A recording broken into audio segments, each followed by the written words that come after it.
So this is a fantastic project because it was on a lot of new emerging technology. We're also partnering with one of the most innovative companies that I know, which is BMW. There are 5 touch points, starting with the first touch point at the front corner of the car. There will be the laser light section where the customer is able to see the augmented reality parts. Object recognition is interesting. It's more or less take the car, try to find lines the glass is going to see that it can pick up. Also, there is a touch point called the carbon layer. It's like an X-ray. Then you will go to the side of the car. There is the interior part. So you are able to move your head and you feel like inside the car. Also on the side of the car, there is another part, the engine part. So then you will go to the back corner of the car, and this was a tricky part. Any sports car depends very heavily on aerodynamics, and being able to show that in a real-time 3D animation is really fantastic. It was also one of our biggest challenges. They had to animate smoothly on a very limited device. The BMW i8 project is not only a local but a global success story, because we had teams here in Germany, we had teams in our offices in Detroit, Seattle, and New York working on the experience, and with the goal to make this ready for international audience. So we're pushing glass to its next level, giving the user an experience that I don't think they'll ever forget. We're actually able to bring a lot of those experiences that you see in sci-fi and that we see, this is future, right?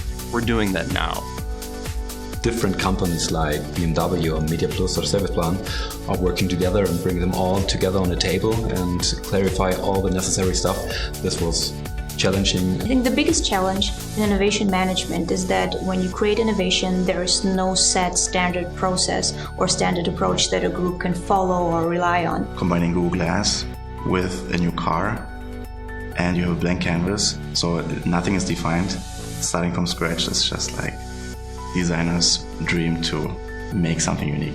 We'll do a lot of research, we'll sit in big groups and just kind of brainstorm a lot of different ideas, seeing what's possible, what's not possible, and seeing all the different ways we can push the technology that no one else in the industry is doing. Well, every day we have to overcome the processing power and battery life and heat issues with glass. Well, it's all about pushing people outside of their comfort zones and pushing yourself outside your comfort zone.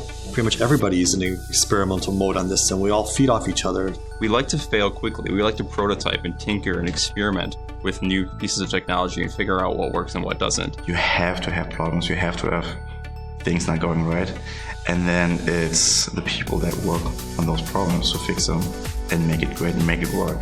We're not very departmentalized, which is probably one of our greatest strengths. They talk about the cloud computing, we're more like the people cloud. And sure, you might have time zone issues or even language barrier issues, but at the end of the day, a great user experience is universal.